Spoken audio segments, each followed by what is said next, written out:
What's up, everybody? Welcome to another episode of the Two Worlds Podcast. I'm Jake, and with me is always, I can't talk. This is a good start. Horrible start. It's the Mary to my Casey. What's up, buddy? I've always wanted to be you. Oh man, that's sad.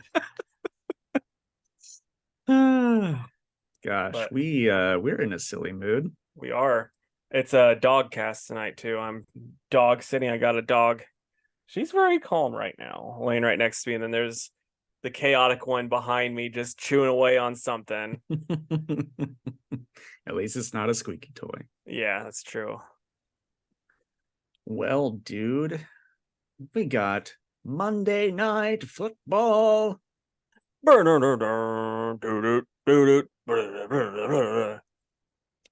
Tonight, we've got the Minnesota Vikings versus the Chicago Bears. Oh man.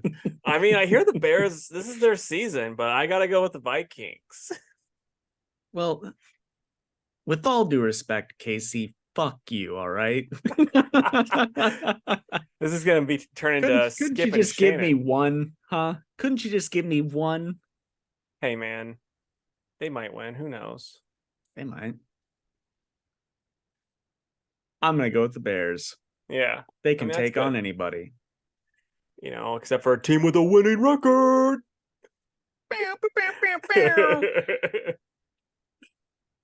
All right, sir. Let's move along to some trivia. All right.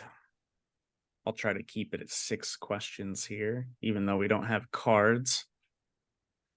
First question. What was the name of the one-shot comic in which Batman fights Dracula? Dracula versus Batman. Or Batman versus Dracula. Locking it in. Incorrect. Damn. It was called Batman and Dracula Red Rain. Oh, okay.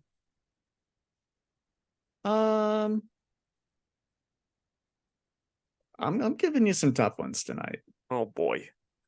What does the acronym BAT stand for in Batman's Bat computer? Yeah, dude. It's real stupid. I bet.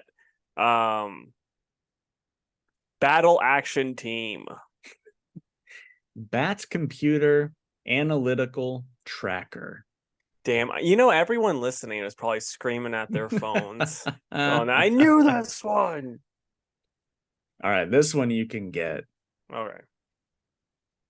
Who is Bruce Wayne's childhood friend who becomes a villain known as Hush?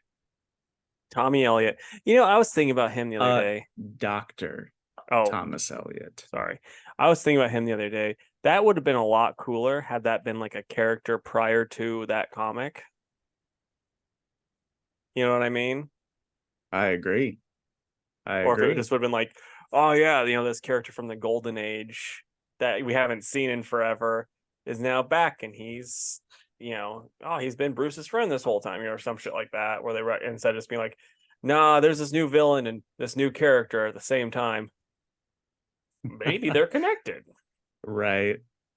That would have had, I won't say the same, but it would have had a similar impact to people finding out that Red Hood was Jason Todd after he had been dead for so long. Oh well. Okay. Trying to find one that's still a little bit challenging here.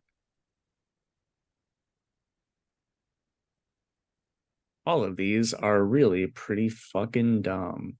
Yeah.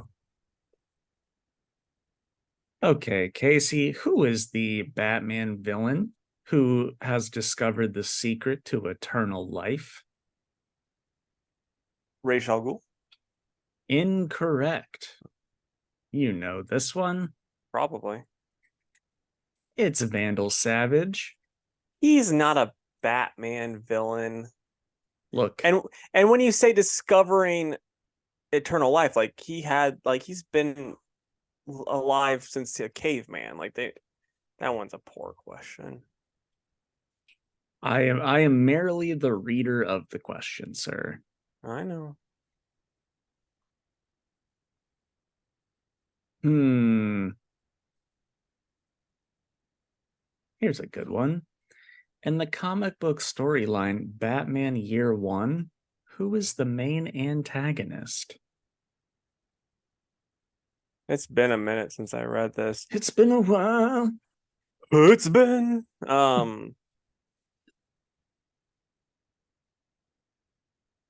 so I know it's not Joker. Like I'm gonna go with Jim Gordon because he's really the one trying to get Batman throughout. It's like that and corruption. That's what I remember. There's probably like That some is random incorrect, rando sir. person, but I don't remember. It is Carmine Falcone. Yeah, I gotcha. Hmm. And finally, what is the name of the mystical city where Batman trained in his early years? What is that one? Because that's where old Dead Man's from. Chandrapur. It's something like that where it's like, oh yeah, it's just a couple of things, It's couple of noises. Nanda Parbat. There we go. Nanda Parbat sounds like a character in Mortal Kombat. It really does. It really does. It's like, dude, I just killed you with Nanda Parbat. He sucks. Hmm. Okay. Well, on to the news, shall Yeah. we? Didn't do so hot this time, boys. I chose some hard ones on purpose. Okay, we've got some Superman Legacy news. And the first one being that, oh boy, I don't know how to pronounce this. Skylar Gizondo has been cast as Jimmy Olsen. Yeah, we saw rumors going around about that, like right as the strike started, and like Gunn was like, yeah, he was basically cast right before the strike, but couldn't say anything. So it's probably been pretty tough on them to, you know, not say anything about it this whole time. Yep, agreed. And yeah, I'll say my casting stuff for that movie. We also got Sarah Sampaio. She's a supermodel and she's joined the cast of Superman Legacy as Eve Tessmacher, which, I mean, she might be good. She's just a model. I don't really friggin' know. Well, isn't that just Mercy or whatever her name is that helps out Lex? I mean, yeah, she's Lex's like assistant basically. Tough gig. Yeah. And then James Gunn has stated that the rumor about Michael Rooker playing General Sam Lane is not true. So, that's probably Okay, for the best because I like Michael Rooker, but I didn't see him as Sam Lane personally. agreed. Okay. There was an announcement over the weekend by Variety, I think, that says that a live action Naruto movie is in the works. That is something I don't want. Yeah. Does not Like, need to be. no, I mean, at the end of the day, I've said this time and time again, the best live action anime is still going to be worse than the actual anime. So I don't really see the point. Though I'm not Yeah. gonna lie, when the Yu Hakusho one comes out, I'm gonna give it a watch, but doesn't mean Yeah. I'll like it. Yeah. No, that's where I'm at with it too. It's just, as we've said countless times, there's nothing that a live action show can do that animation can't do better. So Yeah. I don't know. Whatever. Lily Reinhart allegedly auditioned for the part of Supergirl in the upcoming Supergirl movie. I mean, I like I said, that one says allegedly, so it's like it's I don't know how much truth there is to that, but I really don't even know who Lily Reinhart is. The name sounds familiar. I was gonna ask you if you knew who that was. I mean, or if people in the comments were like, she's older than old corn sweats, which is a bit weird because it's like she should be. Then like someone was like, oh, she should be older because Supergirl. It's like, well, Supergirl's technically older, but she's not actually older. It's a weird thing, guys. Know your shit. Um, oh, she was Betty Cooper, aka Betty Pooper in Riverdale. Oh, okay. And Well, then in our favorite movie, Hustlers, she played Annabelle. Hustlers. That was the movie where it was about people like strippers stealing money from people. It had yeah, Jennifer Lopez in it. Jennifer Lopez was it. All right. Yeah, it was our favorite movie. We saw it in theaters together. We had our Jennifer Lopez shirts on. Boy, what was I on? We had like bottomless margaritas first, and then we were bottomless during the movie. Hey, There's bud. our other guest. Yep. She can't even look at the camera right. Nope. She's a bit dense. That's all right. She got a good smile. She's like, get that shit out of my face. All right. Michael Waldron is the new Kang Dynasty writer. So I saw that like 30 minutes before this podcast. Yeah. I think he did. What did he work on? He did the Loki show because I saw it too, and they mentioned that with it. Yes. He did the Loki show. There's a couple other things. Oh, he wrote Multiverse of Madness. Oh, okay. So, I mean, those are like two of my favorite Marvel things. So I think that's a good thing. Yeah. All right, and then another thing is that apparently Star Wars Knights of the Old Republic, the game, is not dead. They say that two people are working on it. I And saw that really, too. at this point, dude, I really don't want to hear anything about it anymore. Yeah. It's like it's on, it's not, it's on. Just either let it die or give me a fucking trailer. You know what I Yeah. mean? Like Yeah. I don't want to hear any more news about it. It's driving me nuts. I agree, man.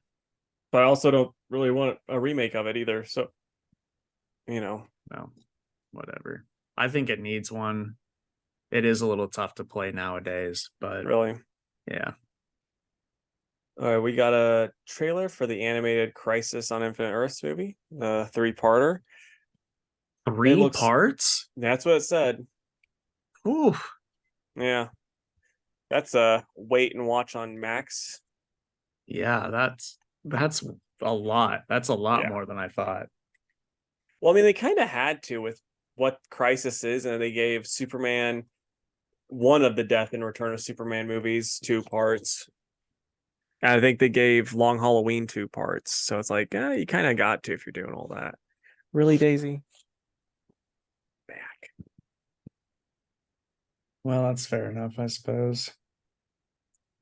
I don't know. I mean, I guess it's better to have it animated than or if it's going to be 3 parts, I'm glad that it's animated and not live action is what I'm trying to say.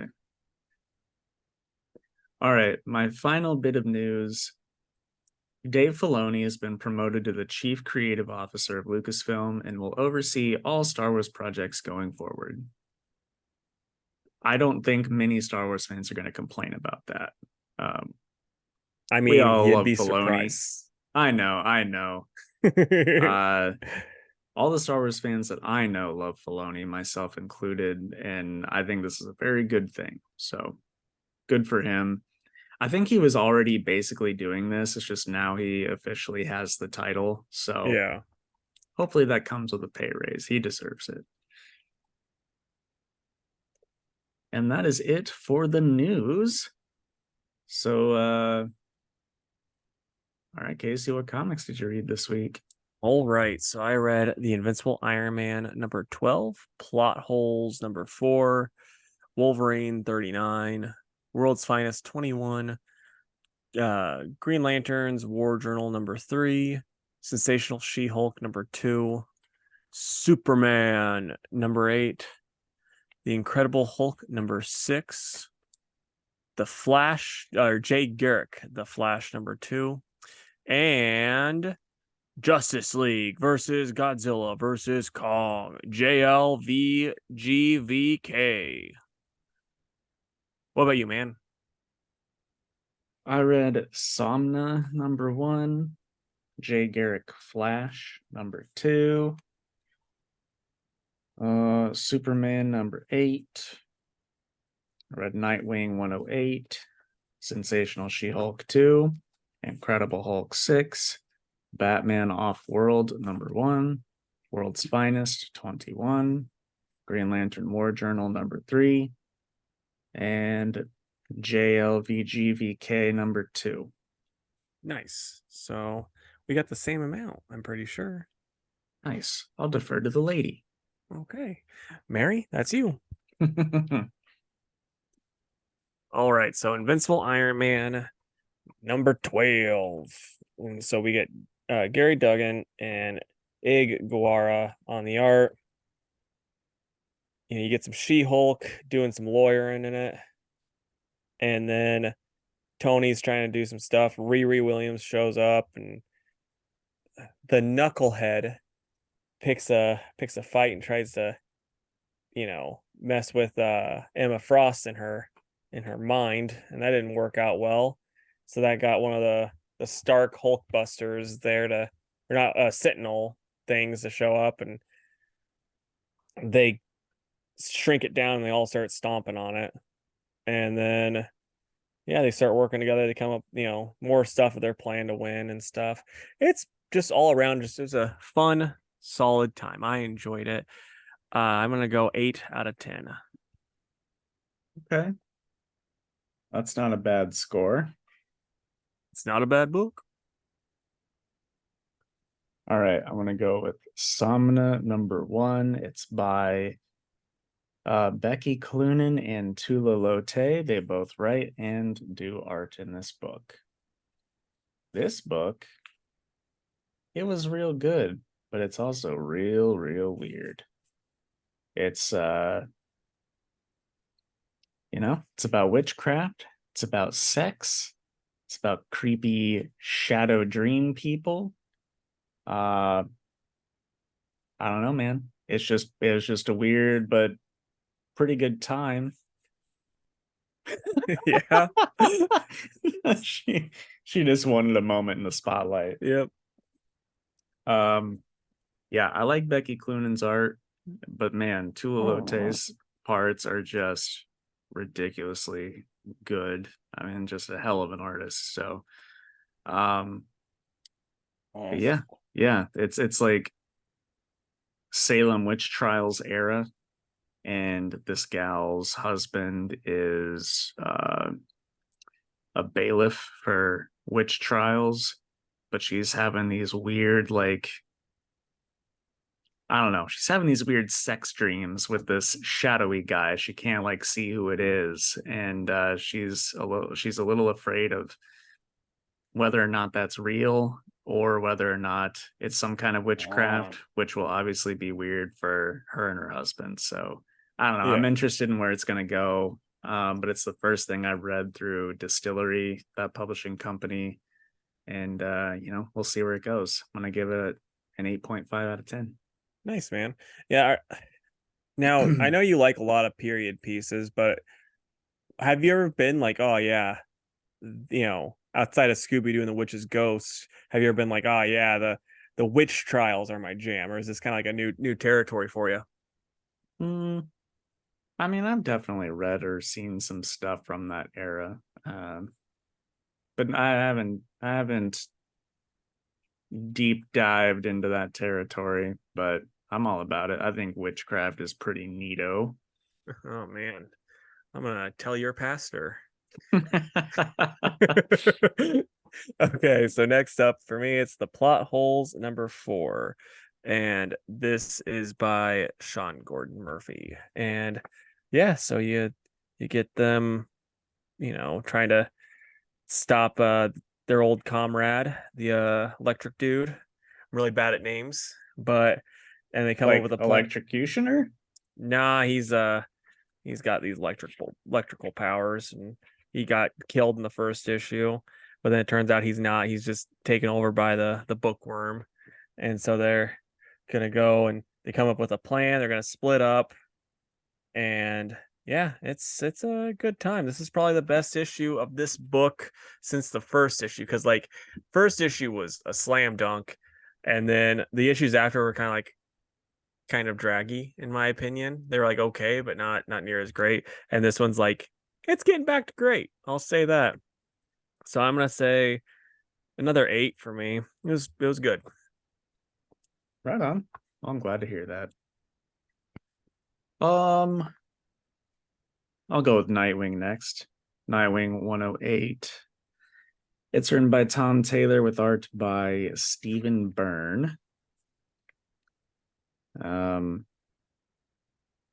The cover is wrong. It says Conrad and Byrne, but then the actual credits don't list Conrad, so that's weird. Anyway, yeah, it was all right. It was all right. There's some good lines with all the pirate stuff.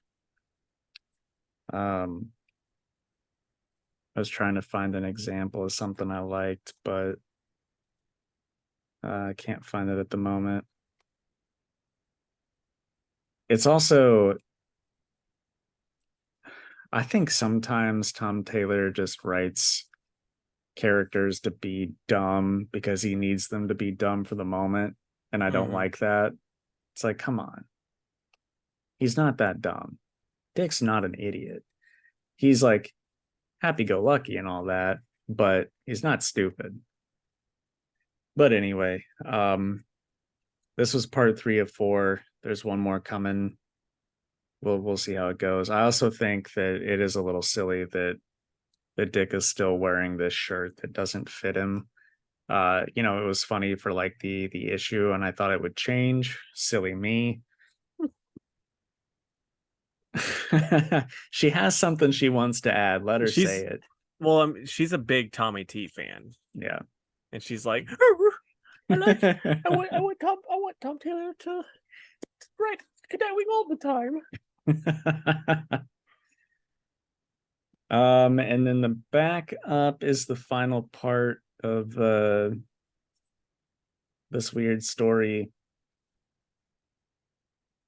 Okay, it's by okay. Michael Conrad wrote this. That's just a weird place to put his credits on the cover. Anyway, art is by Serge Acuna, and it's a very forgettable story. There's like this guy from an old like golden age detective comics thing that's behind all of this, and Dick puts a stop to him, and then Dick and Babs go back home and hang out with Jason, Steph, and Cass and eat pancakes and popcorn. So I don't know, it's whatever.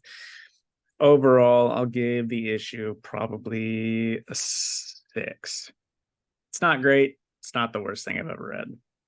Now, as a Nightwing fan, I just have to ask, what's your opinion on him being in like a proper serious relationship with Babs again? Are you like pro Babs Dick, or are you like, I think Nightwing should be like a wild stallion that can't be settled down? Or are you Starfire all the way day? No, I don't hate him with Babs at all. I just wish that every single issue weren't just Tom's horny fest that it is, you know what I mean? I also obviously liked his Wild Stallion days back in the 90s. All the ladies that he got with I thought were pretty likable. All of the consensual ones anyway. Yeah. But no, I think I do prefer Babs over Starfire, but that's also because I've just read more with them in it as opposed to Starfire. So maybe if I were like diehard Teen Titans from the very beginning, I would feel differently about that.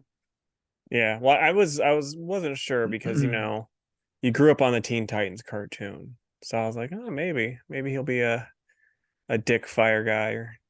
It's just that those two really haven't been a thing in like a really long time in comics. Except for when Timmy Shares was having them hook up, and then Tommy T was like, "No, he's boning Bab," so it really made Dick look like a dick. Mm-hmm. Agreed. But really, I mean, apart from that, dude, it's been years and years and years. So unless there's something that I just have completely missed, but I think they would always hint at it and stuff. But yeah, like like kind of alluding to and stuff, but nothing major. Okay. Daisy threw up. So if you heard that on the thing, it's great. She got up in your face just to tell you that. Yeah, she just went over. You're talking about Nightwing. She's like, oh Lord. Okay, so Wolverine 39 by Benjamin Percy and one Jose Rip on the art. Wolverine's in Wakanda, and they've like he's still doing his stuff where he's trying to kill, hunt down these people that are messing with the mutants and stuff, but then they're dealing with like kind of like Wakandan metal dealers, I guess, arms dealers maybe. And then Black Panther shows up and helps him out, and they go and they just kill all these people, and then they get to the girl that was like the main, like the one from Orca that Wolverine has been like wanted to kill, and Panther's like, no, don't kill her. It's like, Black Panther, he literally just killed all of her men. Don't be like, oh, leave her alive. This is justice. It's like, justice went out the window, bud.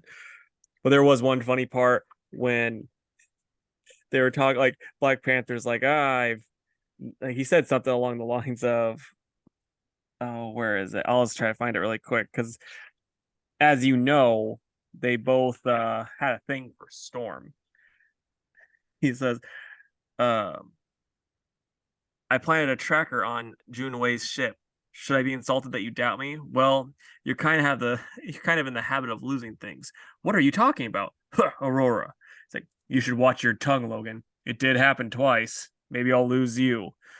Like, that's pretty funny. And then he's like, then like Black Panther's like, have you heard anything about her? Has she said anything about me? Like, yeah, that's basically what he's doing. He's like, it's like, no, I've not heard about her or any of the other ones in a long while. So I thought that was pretty good. But yeah, this is a good book.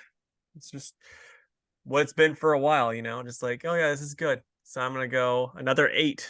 We're going 8s all around this time, or this a lot week. Of 8s today. Yeah, a lot of 8s. The crazy 8s.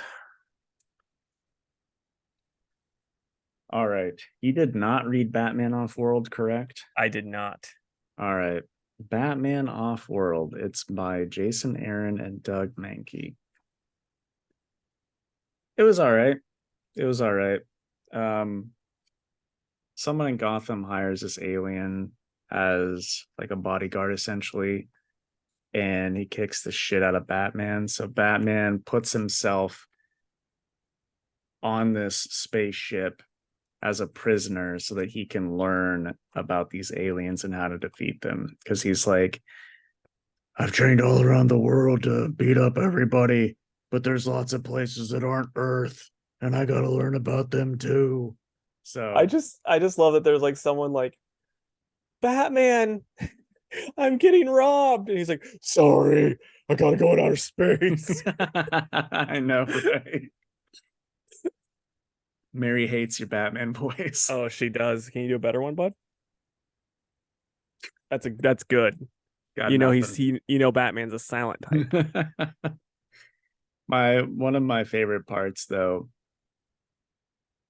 essentially this like warlord on this ship just makes Batman like clean the floors and clean up the training facilities and stuff. and he finds this robot called Punchbot that people just train on. They just punch these robots. And Batman like doesn't throw him away, brings him back to his cell, and he's like, don't just tell me about these guys. Show me how they fight. I want you to hit me. And the robot goes, you mean Punchbot can punch back? And then, that's like his eye-opening, it just changed his life. So he starts training Batman on how these aliens fight. And that's kind of how it ends. But yeah, it was all right. It was all right. It's a lot of like setup and a lot of aliens talking because you gotta set the tone for the series. So I wasn't super into all of that, but the stuff with Batman was pretty good, and also Punchbot was just the best character. So I'm interested. I saw a thing online where originally Punchbot's name was going to be Fistertron 5000. Oh, and Batman's like, okay, I need you to fist me.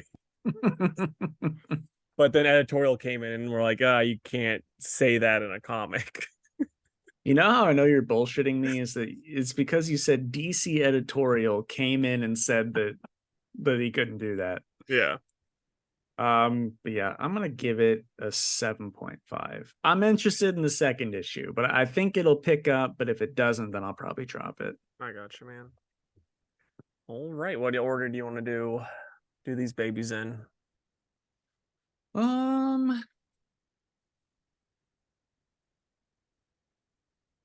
Let's do She-Hulk,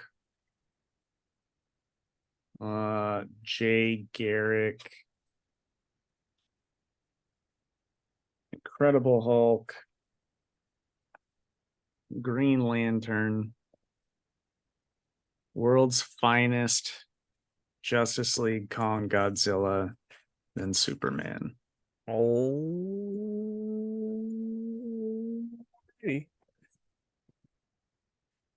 Okay. She-Hulk time by Rainbow Rowell and Andres Genolet on the art. This was a letdown for me. What about you? Yeah, it's not at all what I thought was what it was going to be. Yeah, it's just weird to read this when Hulk is very clearly not here. Yeah. If you're not reading Incredible Hulk, then I'm sure it's probably fine. Yeah. But it's like, oh, he's taking a break to come tell She-Hulk to stop following him. Like that hasn't come up anywhere in his book. And I mean, that's one thing, because it's like it's hard to actually juggle that with the timelines and whatever. But this it doesn't feel the same as Philip Kennedy Johnson's Hulk. The only thing that's the same is like the long hair. But it also bugs me that people can just take their blood and become Hulks. Like I think it's lame. I mean, we wouldn't have She-Hulk. I'm not saying it can't be done ever in comics. I'm saying at this point in time, it's tired. Yeah.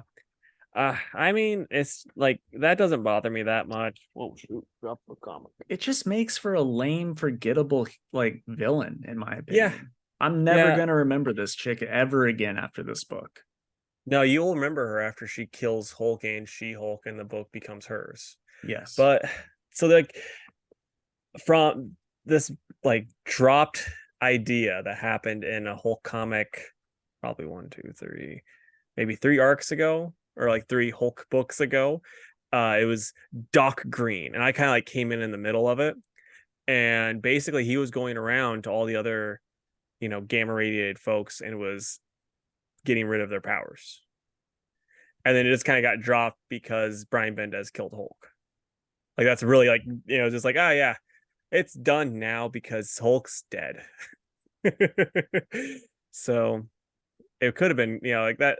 Like, so having who was these writing people, Hulk at the time? I really don't remember. I want to say it was Paul Cornell, but that might not be correct. I'm going to Google it because I really don't know for sure. But it was actually like really awesome.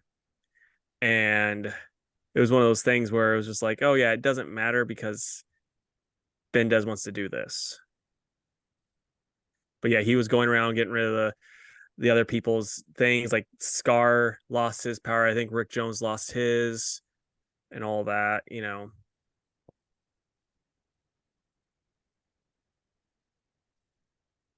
But yeah, so with this, it's just I don't know. Like I don't have a big issue with the other character. It's just like nothing really felt in character to me, and that's my main problem. Yeah, fair enough.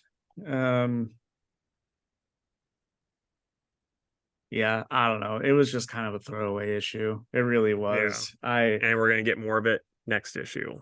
Yeah. And also, I don't care, dude. I kind of feel like a hypocrite because some backups are fun and I like them. But other times it's like, I don't give a fuck about this. And this could be 10 more pages of She-Hulk. Yeah. Like, I guess if you like Wyatt Wingfoot, it's fun and you enjoy that. But see, I did like the backup. I thought it was solid. I Wyatt Wingfoot's a character I didn't ever care about, and I was like, oh, this was actually pretty fun. it's just 10 more pages of like, it doesn't fucking matter. Yeah. But I think a lot of my feelings was piggybacking off of being disappointed in the regular issue. Yeah. So, but I finished that, and it's like, I don't fucking care about this, Yeah. So it whatever. And to answer your question, it was by Gary Duggan and Mark Bagley. Oh, okay. Not a bad creative team. No, it was like I said, pretty solid read. But where you at with this one, man? Probably like a 5. Yeah, I was thinking 6, and I was like, I'm being a little harsh, but if you're going 5, then I really have no problem going 6. Yeah. Also, I read some really good stuff this week, and this just doesn't even fucking compare to it. So yeah.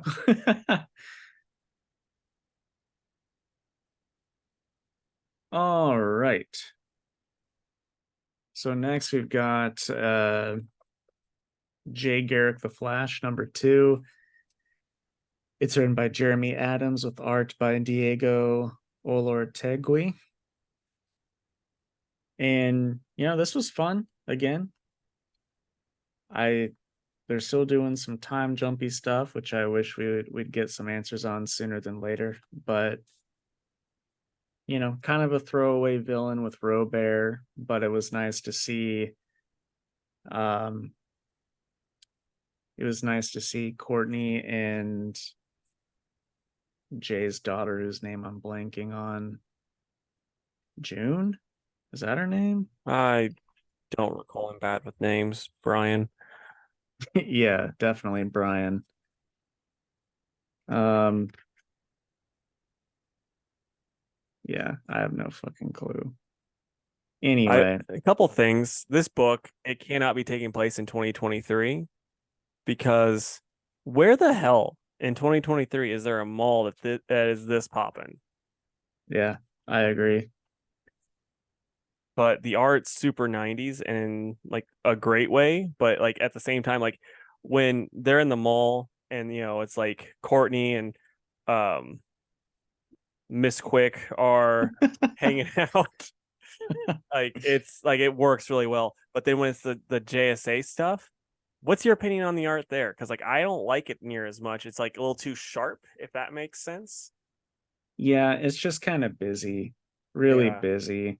And like I like it for Except non-Golden Spectre Age looks stuff. cool. Yeah, but like I don't know, it just doesn't work as well for these Golden Age boys as it does for the others. But I still like Judy. Her name's Judy. I got Judi there Dench. eventually. Yep. Jay Garrick's daughter, Dame Judi Dench. That's my dream casting for it. But yeah, I mean, otherwise, it's a fine, fun story. Yeah. So Like I said, I think I probably liked it more than you, but I'm probably I'm gonna go all the way up to a 9. Oh, sir, that is much too high. I've been really No, it's enjoying it. I fine. just It's had a fine. good time with it, man. I'm at a 7. Yeah. Nothing wrong with it. All right. So The Incredible Hulk, issue 6 by Philip Kennedy Johnson and Nick Klein's art. So we get a new Ghost Rider, it seems. It's pretty cool. Yeah. See, that's like why I don't have a problem with like a new Ghost Rider book, because it's just like, yeah, it's easy to get Ghost Riders clearly and make them cool. But yeah, there's a demon monster and a Ghost Rider and a Hulk. What'd you think of this issue, man? I liked it a lot. I thought it was really cool. There is a scene where we see Banner transform into Hulk, and boy, Pretty is dope. that unsettling. It's It's pretty like dope. it's like Hulk is bursting out of Banner. So you see all the skin just shredding and popping off, and man, it's kind of gross. It looks Yeah. great, but it is kind of gross. Just think if Alex Ross had drawn that. See, I don't think Alex Ross could have drawn it like this. I don't think anyone else could have done it like this. Well, because he likes to use live models, so he just has like a guy, has like a guy like inside of another guy to draw. Yeah. So come on, guys, it's just for the art. I also really like the design of the monster there at the beginning. Thought it was pretty cool. So, yep. And then, like Casey said, we get like a World War II era Ghost Rider that just protects this kid, which is pretty neat. And the Ghost Rider thinks that Hulk is there to hurt the kid. And next time they're going to throw down. So it was pretty dope. Pretty dope. Yeah. I mean, I've not been hot on this series like you have, but this, like, it's been pretty darn good here lately. So yeah, I like this issue too. Cool. I'm gonna give it a 9.5. I think it was my pick of the week. Okay. I'm at about a 9 for it.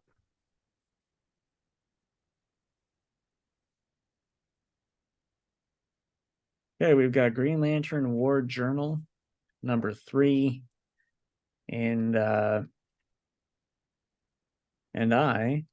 can't find the credits page. But that's Bill okay. Kinney Johnson and Montos on the art. All right, thanks. Yeah. You're welcome, buddy. But yeah, art's really good.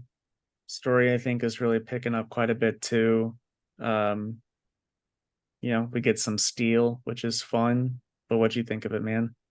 I liked it, but it's one of those things where it's like, we got the story where the main character can't use his ring type of thing, like can't use his powers and he's gonna go, outer space. It's like, okay, I guess it's kind of neat. I don't know. It's just like, whatever. Seeing like the weird design for Kyle Rayner was pretty cool.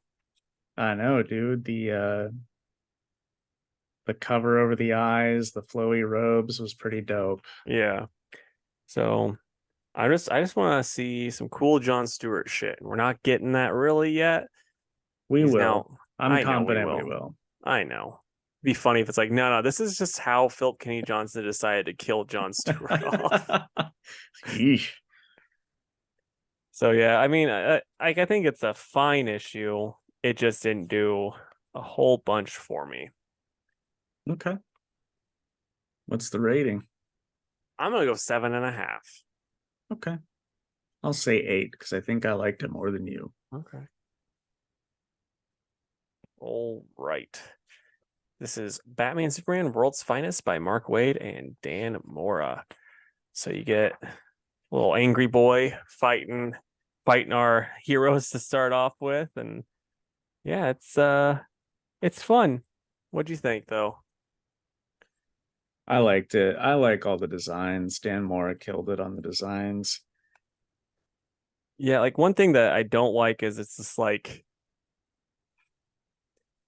you can't think about it too much with this issue, or it doesn't make any sense. Like Superman, who can hear everything, it's like he can't hear old David, yelling at Superman. but then you can hear that there's a ruckus going on. It's like stuff like that, or like Batman just being like, "Oh yeah, no, this other guy's got to be evil," even though he's clearly telling me he's not, and he knows all this stuff. It's just Also, like, isn't it a thing where Superman can hear if somebody's lying? yeah, that's So it's like, dude, David has just been pumping you guys full of lies. yeah, And whether you're a good liar or not, if the first thing you do when you pop into this world is see Superman and Batman, there's no way you're going to be super calm and cool about it. yeah. But then it's like maybe it's got to do with the whole GOG thing, which it's like I've never read that part of all of the extended Kingdom Come stuff. So have you? Because I know you've read the majority of Jeff Johns' JSA. Yeah, GOG's a big part of that. One thing I wanted to mention while I'm thinking about it, though, it's like on the cover we get old Superman, but he's not in the book. Yeah. It's the same, almost the same exact Superman design, if not the exact same, where Batman does have his like old man bat suit. Yeah. Well, he's got, so if you look, because yeah, I thought he did. If you look at the part where he's Clark, he does have a little bit of a white stripe. He's just not quite as white as that one. Well, Casey, the cover lied to me on this comic book. Yeah. You better just contact Dan Moore and Mark Waid. I will. Also, that last page with the Justice Brigade, Peacekeeper is just a Mandalorian. I mean, he wasn't even trying to hide it, dude. Nope. That is a Mandalorian. Yeah. But I'm excited to see more of Dan Mora doing Kingdom Come era costumes next issue. Yeah, same here. Anyway, where are you at with it? I'm probably at an 8. I thought it was fine. It's like, it's one of those things where it's like, I wanted this to be a lot better than I'm enjoying, than like how I feel about it so far, but it's still good. Yeah, I think I'm at a 7. It's Yeah. what ifs. Okay. Now it's JLVGVK issue 2. And you get to do the other stuff because I stole your thunder and I forgot that it was your turn. You sure did, and I feel spurned, Casey. I really do. I'm sorry. I always just want you to feel spermed.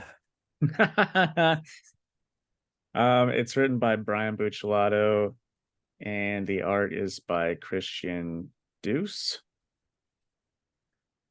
Art's really good. Yeah, art's good. I'm gonna be real, dude. I don't like how any of these characters are written. I Yeah. really don't. It really, really, really bugs me. Yeah. No, I mean, it annoyed me that one thing I did think was hilarious though is just how they're like, let's split up. Green Arrow, you're gonna help Wonder Woman. It's like, what's Green Arrow gonna do? It's like, thank God I have my fucking kaiju arrow. Yeah.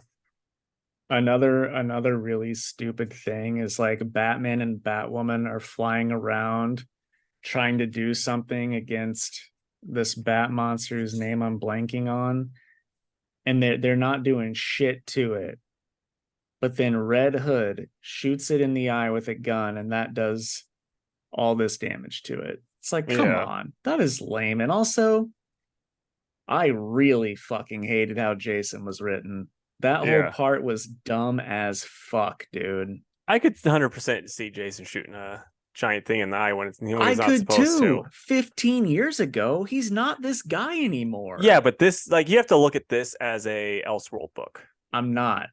But it is like it is. Like, that's what it is. Well, it fucking bugs me. Because, it fucking bugs me. I've read this character who's changed from this a long fucking time ago. To go back to it, anybody that writes Jason nowadays that isn't like a main Batman writer writes Jason like this. It's like none of them have read the last 15 years of Jason continuity, and it bugs me. Too, Clark is just now getting engaged to Lois, so it would be about 15 years ago. I'm curious though, for my own headcanon if like because there's a part after they beat the bat, which is hilarious, that like Superman gets his ass toast by Godzilla, which like, awesome. But because Billy Batson's an idiot. Like that's what it boils down to. Billy Batson does the Shazam, messes with Godzilla, and then he doesn't say Shazam again. Like he easily could. He's like, nah, I'll let Superman save me. And then Superman gets blasted. But they beat their kaiju because Batman, of course, does. And then Jason says something and Batgirl punches him in the face. And it's just like, I wonder if this is like, after Jason's in love with her and he's like kind of got a little bit of a boner after he getting punched by her. He's like, oh, harder. I mean, that would have made this better for me, I think. Yeah. It just cuts to unconscious Jason. He's just fully erect.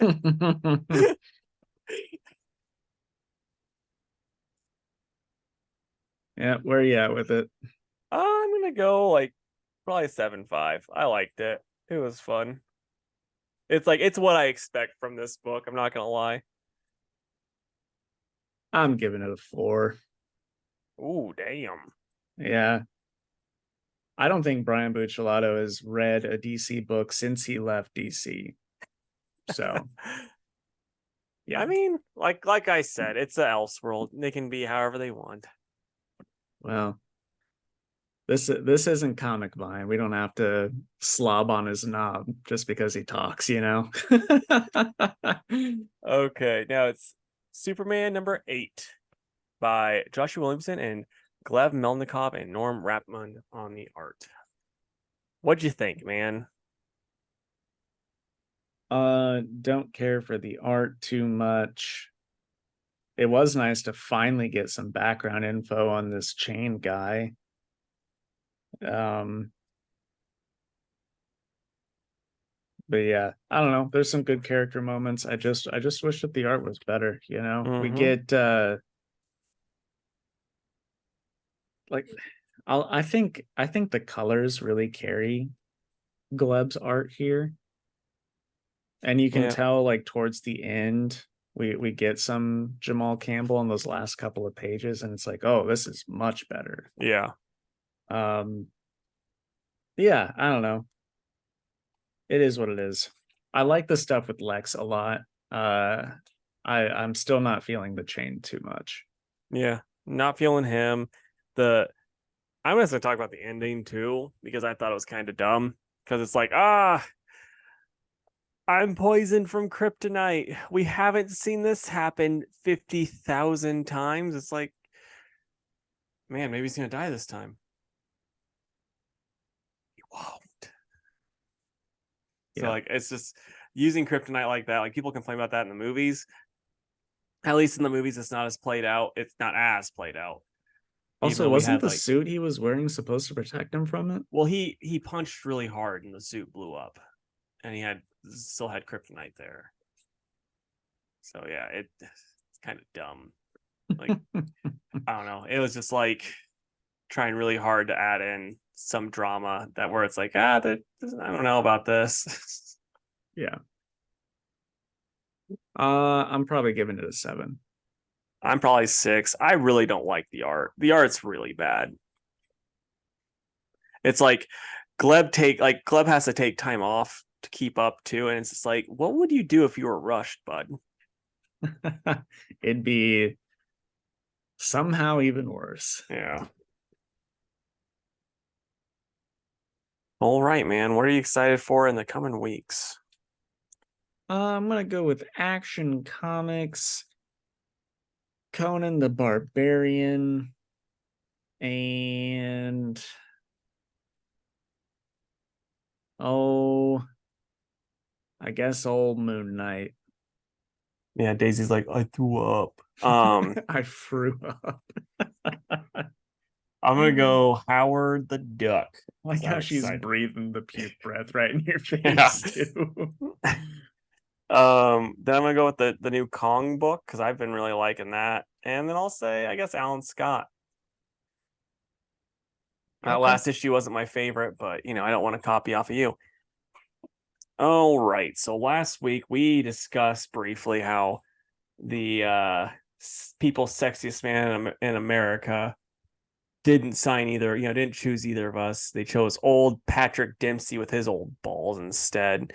And so now it got me thinking, who are the 4 sexiest men in comics? And hey, if you're like, I don't want to talk about fake characters, I want to talk about Brian Bendez and how sexy he is, I guess you can.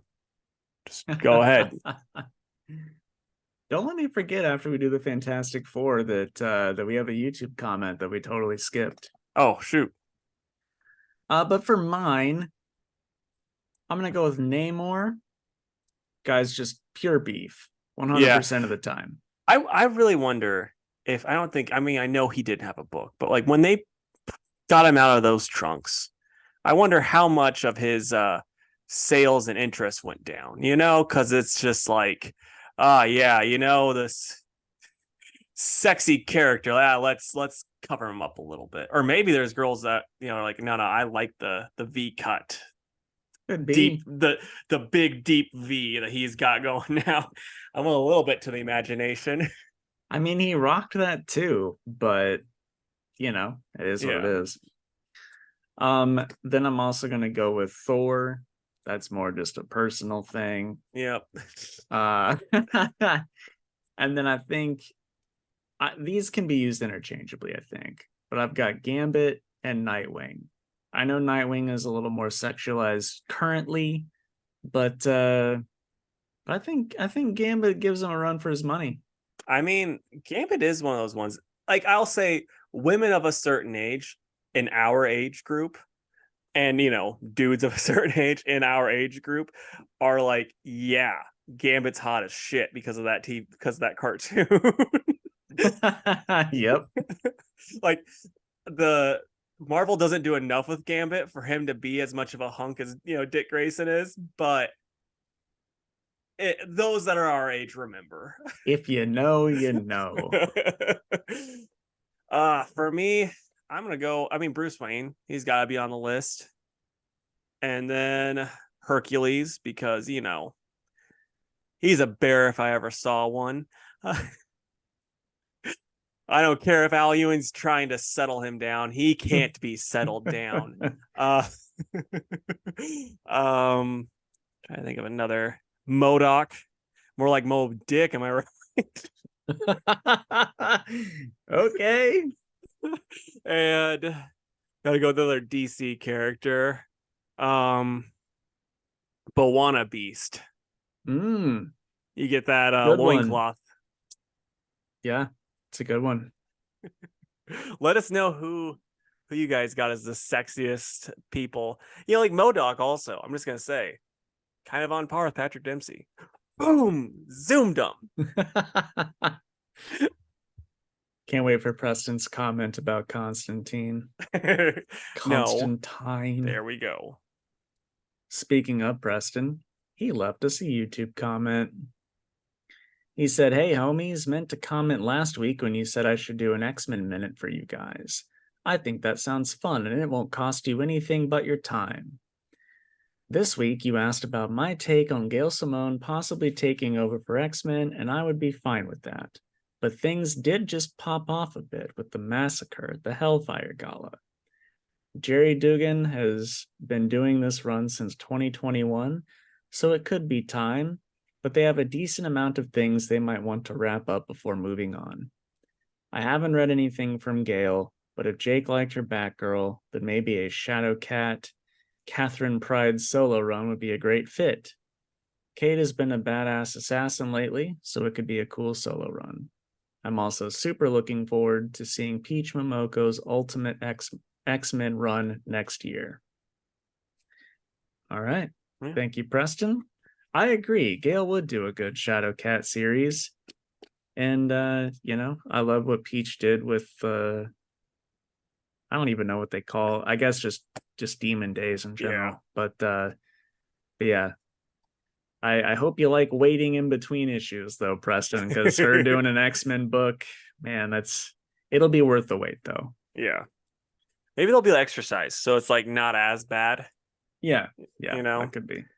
But speaking of, like, one thing that I will say, like my brother Nick, my brother, he really likes Gale, like because he did like when she does weird characters, like the Secret Six, you know, and like Secret Six. yeah, he really liked that. So it's like there's a lot of weirdos on the X-Men. So that might add to it, you know, like she's doing like fucking Cannonball and Leech and, you know, some other weirdos. Here's the thing with that though. It's like there's a book called Excellent. There might have been 1 or 2 5-issue series with that. Never sells well. The book with the weirdos does not sell. And well, you have to toss in Wolverine. you do, but they don't always. And if Marvel's like, well, we kind of want Wolverine doing this, they might not give it to her. So yeah, I mean, you have the weird, like, cool, because there's a joke. This is like one of the jokes I'll applaud Bendis for, because this was like when Wolverine, like the Wolverine Renaissance back in, you know, probably 2012, where he was in like every other Marvel book. Spider-Man goes, he's like, how do you have time? He's like, that's my real secret power, bub.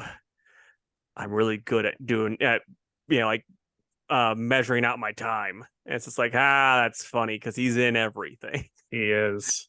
I mean, truly, it was as bad as Spider-Man or Batman for sure. Yeah. It probably was worse than Spider-Man at the time because it was like Avengers books, multiple X-Men books, his own book, another book, you know, and like a bunch of different like, mini series too. Yep. All right. Well, that brings us to the end of the episode, guys. So closing plugs, if you would, head on over to facebook.com/twoworldspodcast and give our page a like.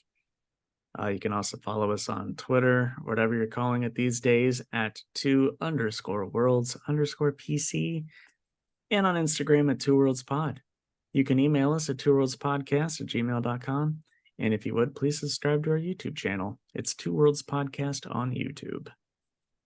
Leave a comment. Just say, you know, you guys should have won People's Sexiest Man of the Year every year running. And we both like, thank you.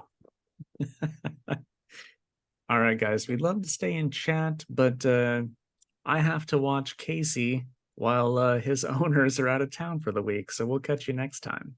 Bye, guys.